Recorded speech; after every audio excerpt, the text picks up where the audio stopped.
جو نوجوان زنا کرتے ہیں انہیں پتہ ہونا چاہیے، حدیث پاک میں آتا ہے کہ جو زنا کرتا ہے اور پھر نہاتا ہے، غسل کرتا ہے، تو اس کے ہر غسل کے قطرے کے ہر قطرے کے بدلے میں 1 سال کا گناہ اس کے نامہ اعمال میں لکھا جاتا ہے۔ تو جتنے قطرے ہوں گے اتنے سال کا گناہ اس کے نامہ اعمال میں لکھا جائے، اور جتنے قطرے گرتے ہیں زنا کے غسل کے بعد اس سے شیاطین پیدا ہوتے ہیں، وہ سارے شیاطین قیامت تک پاپ کریں گے، اور ان سب کے پاپ کا عذاب اس کے سر ڈالا جائے گا جس کے زنا کے غسل سے وہ شیاطین پیدا ہو۔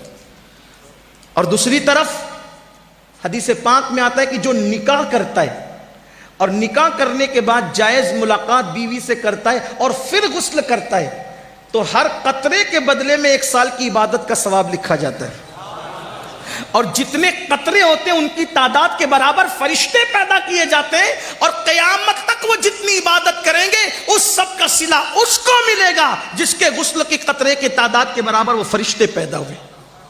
بہت سستا سودا ہے، اس لیے نکاح کرو۔ اور نکاح کی ضرورت ہے، میں اپنے بڑوں سے معافی مانگتے ہوئے کہوں، نکاح کی اگر ضرورت ہے، گھٹ گھٹ کے نہیں رہنا گھر میں، اپنے ماں باپ کے کان میں کہہ دینا میری شادی کر دو، یہ کوئی بری بات نہیں۔ چھپ کے زنا کرنے سے اچھا ہے، چھپ کے زنا کرنے سے اچھا ہے کہ ماں باپ کے کان میں خود نہیں کہہ سکتے، بھابھیوں سے کہلوا دو، بھائیوں سے کہلوا دو، دوستوں سے کہلوا دو میری شادی کر دو، یہ کوئی گناہ نہیں۔ کچھ لوگ کہتے ہیں شرم آئے گی، اگر کوئی نوجوان کہتے میری شادی کر دو تو عورتیں باتیں کرتی اللہ اس کو کیا ہو گیا، یہ پاگل تو نہیں ہو گیا، یہ ہمارے خاندان کی روایت تھی، اتنا بدبخت نکلا، اتنا مجرم نکلا، اتنا گندا نکلا، کہہ رہا میری شادی کر دو۔ میری بہن، زنا سے تو بہتر ہے نا وہ کہہ رہا ہے میری شادی کر دو۔ میں اپنے جوانوں کے ساتھ ہوں، میں تمہارے ساتھ، کہو اپنے ماں باپ سے، اور ماں باپ سے کہتا ہوں میرے بھائی اس سے پہلے کہ تیرے بچے تجھ سے کہے میری شادی کر دو، تجھے کر دینا چاہیے۔ ہاں، کچھ لوگ کہتے ہیں مولانا کھلائیں گے کیا؟ میں نے کہا اللہ رزاق ہے، جو مرغیوں کو بھوکا نہیں رکھتا وہ تیری بہو کو کب بھوکا رکھے گا؟ اور جس رسول نے فرمایا صلی اللہ علیہ وآلہ وسلم کہ نکاح کرو مالدار ہو جاؤ، میرا تجربہ ہے جس نے بھی نکاح کیا وہ مالدار ہوا، شرط یہ کہ گناہ چھوڑ دے نکاح کے بعد۔ ہاں، اور بیٹیوں سے بھی کہتا ہوں، بیٹیوں سے بھی کہتا ہوں کہ اگر ان کو یہ حاجت ہو کہ ان کا نکاح ہونا چاہیے تو وہ کسی کا ہاتھ پکڑ کر بھاگنے کی بجائے وہ شرافت کے ساتھ اپنی ماں کے کان میں کہہ دے کہ میری شادی کر دیجیے، یہ بھی کوئی عیب نہیں، بیٹیوں کے لیے بھی عیب، کیونکہ جتنے حقوق بیٹوں کے اتنے حقوق بیٹیوں کے۔ جام نگر والوں یہ نہیں کہنا میں بگاڑنے کے لیے، واللہ کسی کا ہاتھ پکڑ کر بھاگنے سے تو اچھا ہے نا کہ تیرے کان میں تیری بیٹی کہہ دے کہ میری شادی کر دو۔ یہ کوئی جرم نہیں ہے، یہ کوئی گناہ نہیں ہے۔ اس لیے جہالت کی وادیوں سے نکلو، اسلام میں بہت وسعت ہے، جتنا فری اسلام انسان کو چھوڑتا ہے کوئی نہیں چھوڑتا، جتنا انجوائے اسلام کے پاس ہے، جتنا انجوائے اسلام کے پاس ہے کسی کے پاس نہیں ہے۔ ہاں، اور مذہب میں دھارمک ہے تو بائک پہ بیوی کو لے کے نہیں گھوم سکتے، توجہ کرنا، اور مذہب میں آدمی دھارمک ہے، مذہبی ہے، بیوی کو بائک پہ لے کے نہیں گھوم سکتا۔ میں نے کہا چھوڑ یار، ایسا دھارمک پن کیا چیز، میرے نبی نے تو سنت بنا دیا بیوی کو اپنی سواری پر بٹھانا۔ اتنا انجوائے ہے کسی مذہب میں؟ اوروں کے یہاں تو بیویاں ہی نہیں ہیں، اسی لیے سفید داڑھی ہونے کے بعد بھی زنا کے جرم میں لوگ جیل کی سزائیں کاٹتے ہیں۔ ہمارے یہاں تو الحمدللہ نکاح سنت ہے، نکاح عبادت ہے، نکاح مذہب کا حکم ہے، نکاح پسندیدہ ہے۔ نکاح کرنے سے ارے یہ کیا ثواب کم ہے کہ جتنے غسل کے قطرے اتنے سال کی عبادت؟ ذرا کاؤنٹ تو کر لو، مجھے بتاؤ نا، ہے کسی مذہب میں کسی مذہب کو گالی نہیں دے رہا ہوں لیکن اپنے مذہب کا حسن بیان کر رہا ہوں، جس مذہب میں غسل کرنے پر بھی شادی کے بعد یہ ثواب ہو، آپ بتائیں نا، ہے کہیں؟ فرشتوں کی اتنی تعداد پہ پیدائش ہو رہی ہو، عبادت کر کے ان کا اجر ہمیں مل رہا ہو، تو کوئی بیوقوف ہے، کوئی نادان ہے خود کی بیوی کو چھوڑ کر زنا کے اڈے پہ جائے گا؟ یہ فضیلتیں اسی لیے بیان ہوئی کہ جرائم پر روک لگے۔ تو میں کیا عرض کر رہا تھا، اور جگہ یہ ہے کہ جو دھارمکتا یہ ہے، بیوی کو بائک پہ لے کے نہیں گھوم سکتے، لوگ کیا کہیں گے؟ میں نے کہا میرے نبی نے تو سنت بنا دیا، اپنی سواری پر اپنی ازواج پاک کو کیسے؟ ایک خوبصورت سا واقعہ یاد آیا. ہم حضور کی سیرت بھول گئے. بڑی معذرت کے ساتھ یہ بھی کہتا ہوں, ہیرو کرکٹر اس کی زندگیاں یاد کی, حضور کی سیرت ہی یاد نہیں کی. اور حضور کی سیرت ہم نے نہ کبھی پڑھی.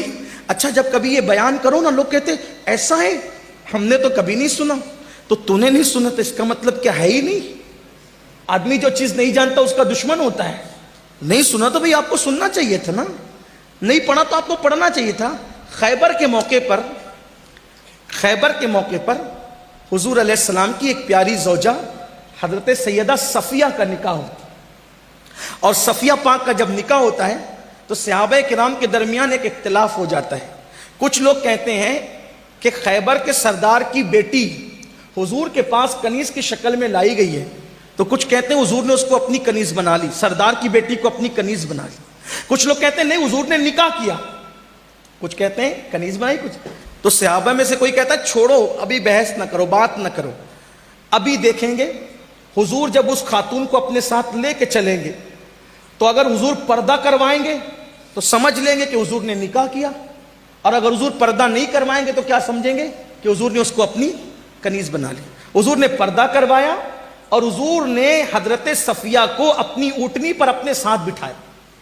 تو چونکہ ان کے قبیلے میں جنگ تھی تو جنگ کی وجہ سے وہ سو نہیں سکی تھی, تو بہت جاگی ہوئی تھی. بھئی اگر کہیں فساد ہو رہا ہو تو کیا کچھ لوگ بیٹیاں اور بچے پلنگ پہ گدے ڈال کر کے سوئیں گے؟ نہیں ہوگا نا ایسا. تو وہ تو ہر آدمی تو جاگتا رہے گا, ٹینشن میں رہے گا. جنگ تھی, جنگ کے حالات تھے. سیدہ صفیہ سو نہ سکی. جب سو نہ سکی تو بہت جگی ہوئی تھی.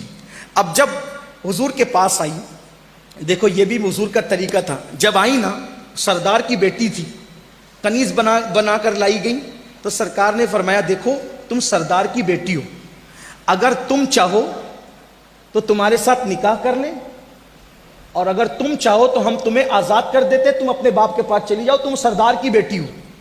لیکن میرے آقا ہیں ہی ایسے تھے نا, جو دیکھ لیتا تھا دل و جان سے قربان ہو جاتا. ارے بن دیکھے جب یہ عالم ہے, دیدار کا عالم کیا. پوری دنیا آج ان کے عشق میں بے چین ہے. کہنے والے کہہ رہے ہیں اور مزے میں کہہ رہے ہیں, الروح فدا کا فزد حرقا یک شولہ دیگر برزن عشقا, مورا تن من دھن سب پھونک دیا, یہ جان بھی پیارے جلا جانا. آخر لوگ ان کے عشق میں جلنے کی بات کر کیوں رہے, وہ ہے ہی ایسے. تو جب بغیر دیکھے یہ جان بھی پیارے جلا جانا ہے, بغیر دیکھے یہ عالم ہے, تو صفیہ نے پورا وجود ناز اپنی آنکھوں سے دیکھا. وہ قد زیبا جس کے بارے میں حضرت امیر خسرو کہتے ہیں, پری پے کر نگارے سر وہ قد لالا رخسارے, سراپا آفت دلبود شب جائے کے منبودم. اور میرے امام کہتے ہیں وہ کمال حسن حضور ہے کہ گمان نقص جہاں نہیں, یہی پھول خار سے دور ہے, یہی شمع ہے کہ دھواں نہیں. کرے چارہ سازی زیارت کسی کی, بھرے زخم دل کے ملاحت کسی. حسن تیرا سا نہ دیکھا نہ سنا, کہتے ہیں اگلے زمانے والے, جگمگا اٹھی میری گور کی خاک, تیرے قربان چمکنے والے. کیا مہکتے ہیں مہکنے والے, بو پہ چلتے ہیں بھٹکنے والے. صفیہ سے کہا صفیہ اگر چاہو ہم تمہیں آزاد کرتے ہیں, اپنے باپ کے پاس چلی جاؤ, ہم عزت داروں کی عزت کرتے ہیں, اور اگر چاہو تو تمہیں نکاح میں لیا جائے. صفیہ کہتی ہے آپ کے پاس آ کر کوئی واپس کیسے جانا چاہے گا. صفیہ نے فیصلہ کیا سیدہ ہم آپ کے ساتھ رہیں گے. نکاح ہو گیا, حضور نے اپنے ساتھ بٹھایا اونٹنی پر. اب جب اونٹنی پہ وہ بیٹھی نا تو بیٹھے بیٹھے وہ یوں کرتی, ایک فیلنگ ہوتی ہے نا, آج جب سواری چلتی ہے تو وہ بیٹھی ہوئی تھی, تو بیٹھے بیٹھے روایتوں میں آتا ہے وہ یوں کرتی تھی. وہ جب یوں کرتی تھی نا تو حضور اپنا ہاتھ ان کے سر پہ رکھ دیتے تھے, اور ہاتھ سے ان کو, اپنے ہاتھ سے ان کو یوں سہارا دیتے تھے, اور کہتے تھے صفیہ صبر کرو تھوڑی دیر میں منزل آ جائے گی. صفیہ صبر کرو تھوڑی دیر میں منزل آ جائے گی. سیدہ صفیہ کہتی ہے نا وہ لذتیں جو تھی نا محبوب کی, کہ میں اونگتی تھی اور سواری سے میرا سر ڈولتا تھا, تو حضور اپنے ہاتھ کا سہارا دے کر کہتے تھے صفیہ صبر کرو ابھی منزل آ جائے گی. تو جس مذہب میں